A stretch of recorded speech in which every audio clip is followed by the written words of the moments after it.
it's time to let go. It's time to look at something that's going on in your life, some pattern that you're maintaining that no longer serves you.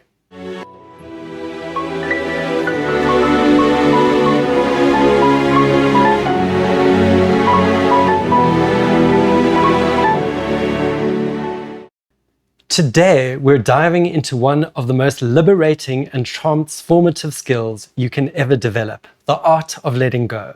Whether it's a painful past, an old identity, a toxic relationship, or the weight of your own expectations, holding on can keep us stuck in patterns that drain our energy and block our growth. My guest today is Warren Munitz, founder of Integrative Coaching, who has helped countless people navigate those emotional crossroads with clarity, compassion, and courage. In this conversation, Warren is going to help us understand why letting go is so hard and how we can truly release what no longer serves us, not just in theory, but in practice.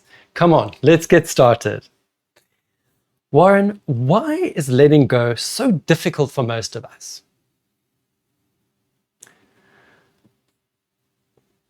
Well, it depends on what we're talking about when we talk about letting go. Generally, what are we holding on to? What we're holding on to are often things that make us feel secure or help us feel secure, and not only at a conscious level, but deeply unconscious. The things that we have identified with, felt familiar with as we grew up in early childhood are often the things that define our identity. And so even if those things are toxic, negative, don't serve us anymore, because they are so deeply embedded in our identity, letting them go feels like dying. So having something negative is still better than dying. So we often choose not to let those things go, which can be the glass ceiling that we are experiencing or the repeating pattern that we're stuck in. And the challenge then for us is to look at what is it that gets exposed if we choose to let the thing go. How do we know when it's truly time to let go?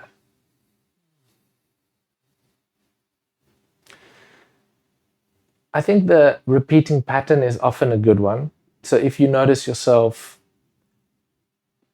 going round and round and you feel stuck because you are witnessing the same pattern or the same outcome, and it's an outcome that you don't want, and you see that, and you start recognizing the same thoughts and the inner narrative that says something like, why is this here again now? Why do I have to deal with this now? Or I keep doing the same thing and I keep getting this result. Or negative thought, negative self-talk, which is maybe along the lines of, why do I keep doing that? Like, and maybe there's criticism. Like, I'm so stupid. Why do I do that? I should be further along in my career, or should be better at X, Y, Z, or whatever the case is. Those are often telltale signs that something is happening for you to actually pay attention to, not externally, but internally, to identify what is it that is keeping you in that pattern. What is it unconsciously that is calling you all the time, which you keep falling for? That's always a good reference. Now for the big one that I often ponder. Okay. What's the difference between letting go and giving up? So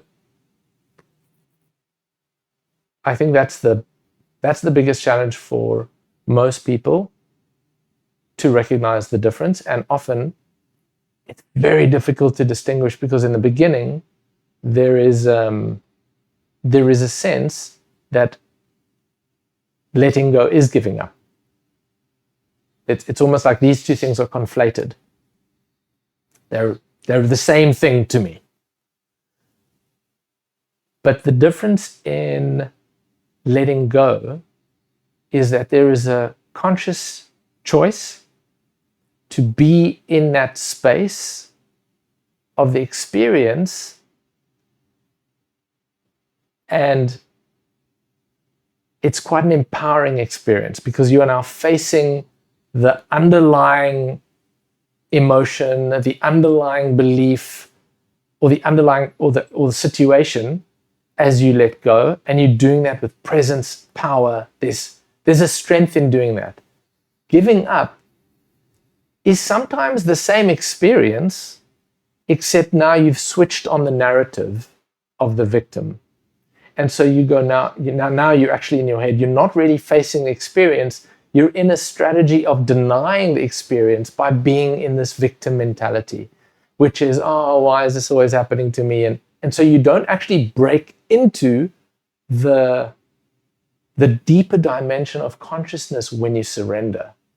That deeper dimension of consciousness of surrendering is a new space.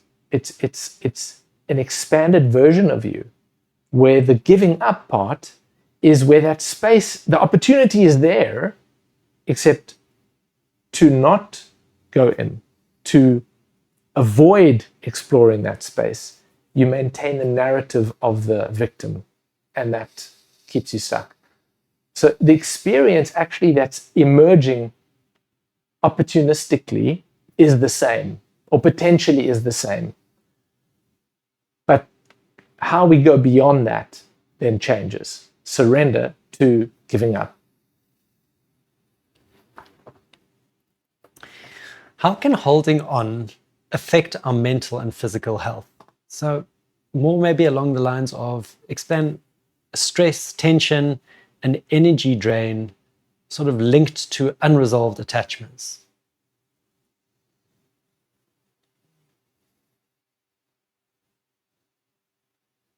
So if we take the idea of the victim, that victim mindset or a negative mindset, I'm holding on to this negative mindset, which is familiar to me.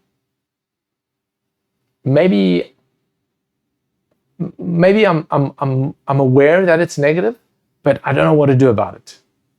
But if I look at it as in what scares me more, does it scare me more to stay in the negative mindset, or does it scare me more to go into this new unknown space? If I'm not willing to go into the new unknown space, this pattern will maintain itself. And instead of getting the message emotionally or mentally, you start to get physical symptoms of that message. And sometimes we can't help it. That's where life takes us. And the experience is a breakdown somewhere in the body, whether it's a cold or some other issue in the body that breaks down. We have to look at the patterns that we are engaged with, where it's had to come to this, where the body is now telling us, listen, it's time to let go. It's time to look at something that's going on in your life, some pattern that you're maintaining that no longer serves you. Why do we hold on to pain or hurt even when it's destructive?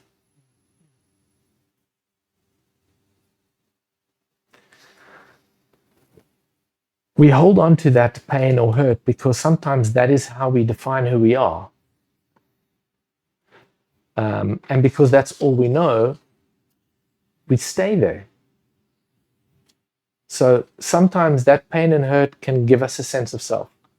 If our sense of self is based on that pain and hurt, giving it up would mean giving up our sense of self. And more than likely, that's unconsciously terrifying to the ego structure. So we would never even attempt that unless we are guided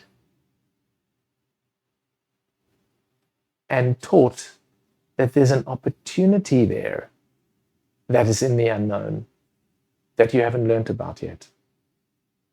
Usually that's where the coach comes in, or therapist, to hold a space for you and to help you investigate what you are consciously or unconsciously avoiding.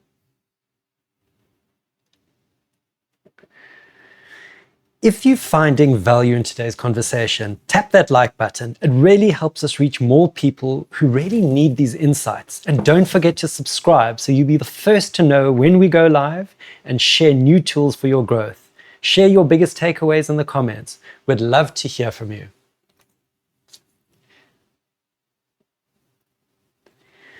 What role does forgiveness play in letting go?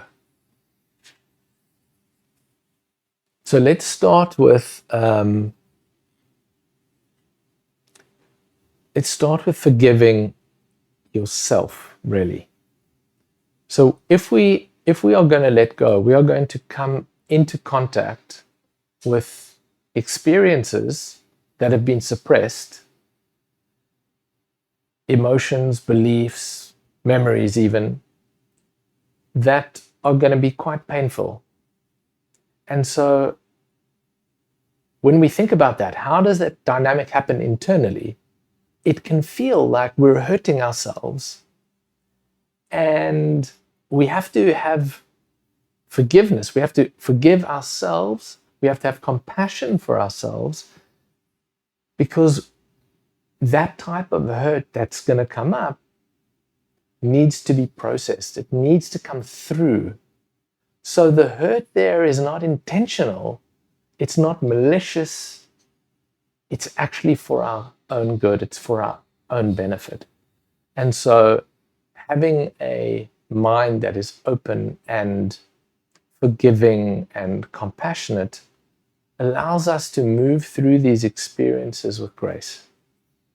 Without that compassion and forgiveness, we will only end up judging ourselves, which maintains the dimension or the tension between that dimension, and it keeps us stuck, keeps us in our old paradigm. Can you let go without closure from the other person or situation? Yes, definitely. Otherwise, no one will be able to grow, or no one will be able to grow unless both people are growing. So, is there a situation you want to that's useful, maybe? Maybe just providing insights into finding internal closure when external resolution isn't possible. Right. So let's say it's a situation at work or a situation in some relationship where you feel you want to get beyond the tension. The other person is not willing to get beyond the tension. So if that person is around all the time, it is going to be difficult, but you can get to the point where you have identified what that person is there for in your life. Why are they triggering this dimension of your consciousness? If you're able to embrace that, in a sense, you're embracing them, but not them externally, them as an internal representation. And that internal representation is actually part of you. So when you accept them internally, you're accepting a dimension of yourself. That means you can forgive that part of yourself, but that doesn't mean you necessarily need to open your doors to that external person. There could be a dimension that you have here, which is a narcissistic personality disorder, and opening yourself up to them again is not going to be a good idea. But once you understand it in yourself, you'll understand where that boundary is for yourself. And if you've accepted yourself, then you can accept them for who they are. You can engage politely and not be triggered by what they say, because you've already dealt with that part of yourself, which previously, when they engage with you, maybe gets triggered and you then deny. Because the moment you've accepted and forgiven that part of yourself, the tension is gone. Warren, can you recommend some daily practices that we could do to help us to loosen this grip Which grip? of not letting go? So it's not something, not letting go is not something you can do once. It's not it's definitely not a one and done. It's more of a state of consciousness and mental and emotional hygiene.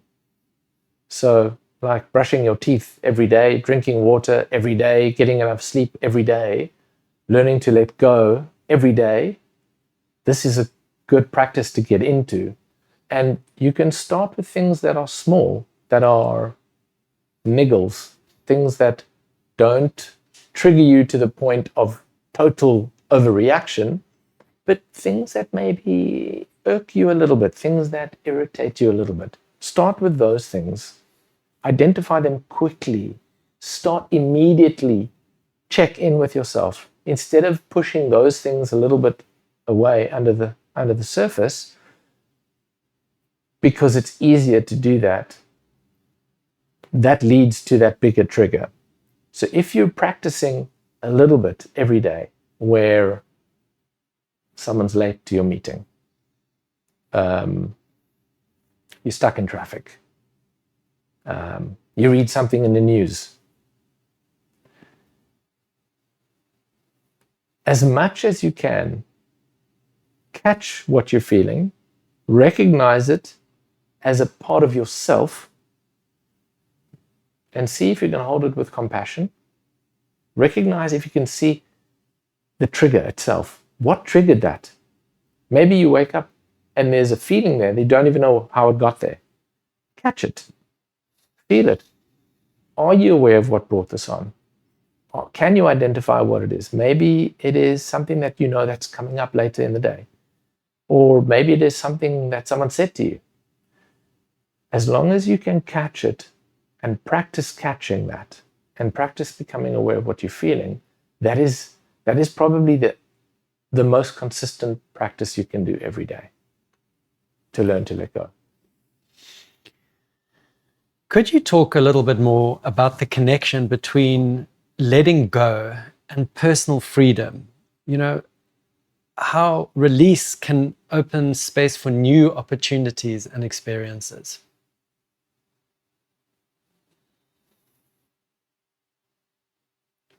So letting go and personal freedom.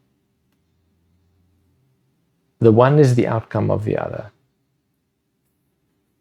So if you are not consistently letting go, and you're in a different mindset, a mindset maybe of control, then you will probably feel that personal freedom is always under attack, or that someone can take it away from you. I think personal freedom means a lot of different things to different people. And understanding what that is truly, internally, is something that must happen for you to actually experience what true freedom is. But unless you are practicing letting go, that's not ever going to be possible. So practicing letting go is crucial to personal freedom.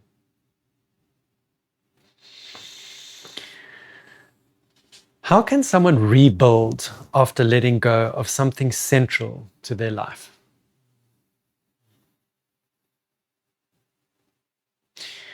What do you want to rebuild? I suppose what I'm trying to get at is to maybe exploring the role of rebuilding identity and purpose after a major release. I think the misunderstanding for most people is that we have to have an identity to hold on to. And that's the illusion.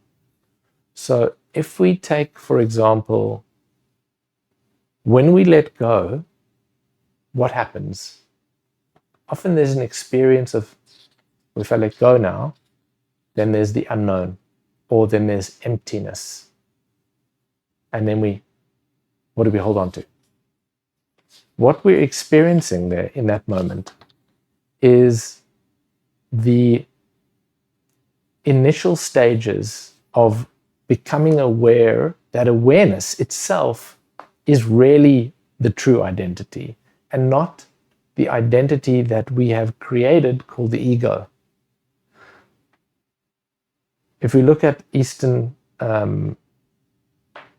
Eastern philosophy, either Buddhism or Taoism, where the experience of emptiness leads to compassion or peace. When we look at our Western mindset, the experience of emptiness leads to anxiety and neurosis. So why is that? And the only reason that is because we haven't been taught that letting go into a deeper state of consciousness doesn't need an ego to be there. That our experience will deepen into our being, and being is its own identity. But we don't trust that. We've learned not to trust that inner space. So we look for external identifications, external validations, external recognition. But the more we're able to get that internally, where we realize that's the ground of our being, we can let go of external validation and still be okay. In fact, more than okay. In fact, we would start experiencing all the things that we desired externally, internally, which triggers for a lot of people this idea that then they won't get the goals that they're aiming for. They won't be driven to achieve what they want to achieve or achieve their dreams. And that's absolute nonsense, because we would have more energy to achieve that dream. That dream that we have deep down, that dream is intrinsic to being, not ego. Ego will try to achieve that dream, but quite superficially. The more we allow being to drive the ship, to guide us, the greater the chance of actually achieving our true dream, whether that be whatever your dream is. When you experience that internally, it comes from a much deeper place than just getting a pat on the back or getting your peers to like you. It is your purpose for being. It is your actual purpose for being, for existing, that gets fulfilled. Then you do that because you love doing it. It's like an orange tree growing oranges. It's natural. It's aligned with everything. So just to remind me of the question. So I think you've answered it perfectly. I just want to wrap something up because can you repeat it for me? Yeah, one sec.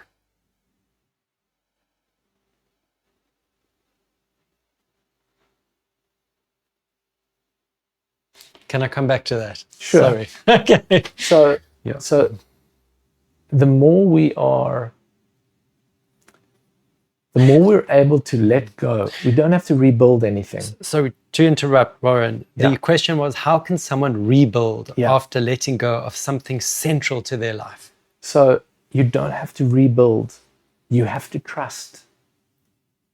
The more you go in, the more you let go of the old structure called the ego identity, the personality, the more you have to trust that something is intrinsic in you. And for you to meet that directly, without the veil of thought, you and it. The more you meet it, the more you realize that there is actually no separation between you and it. And then you actually are just an expression of it.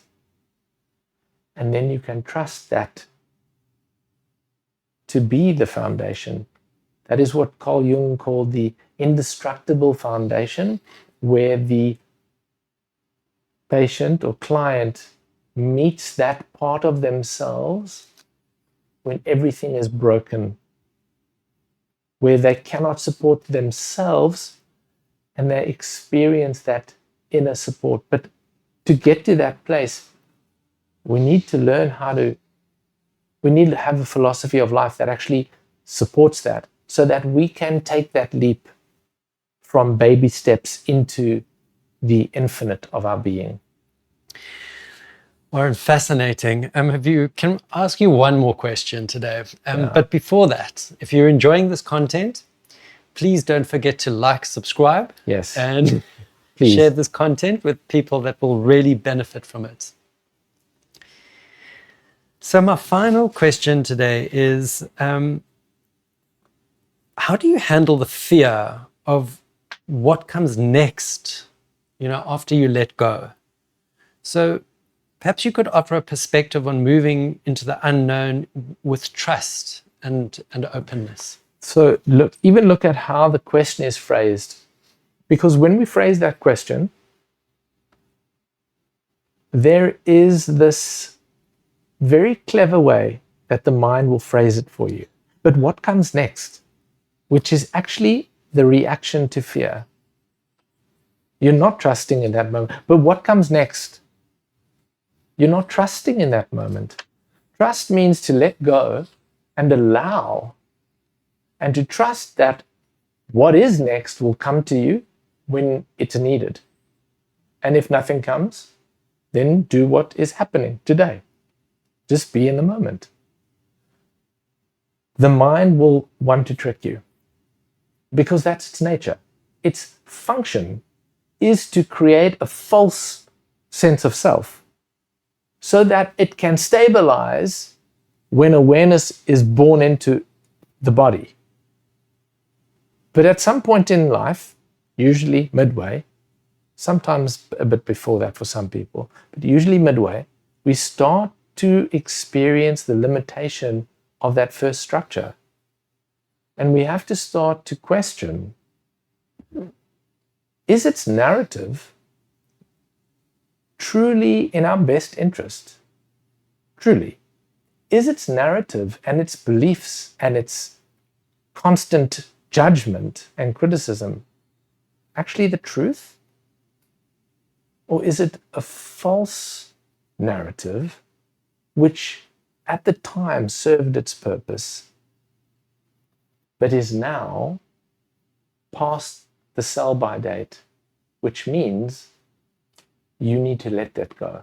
You need to learn to let go the authority that you've given it, and you need to start reminding yourself that that authority actually exists within you. But where within you? Well, it's beyond that point into the unknown. It's beyond that point of the known, where the mind and the conscious ego are very much in control. It's at that place where the threshold is. So unless you are courageous enough to open up and to enter that space without the armor of the mind, it's not possible for you to get to a place where you trust yourself deeply.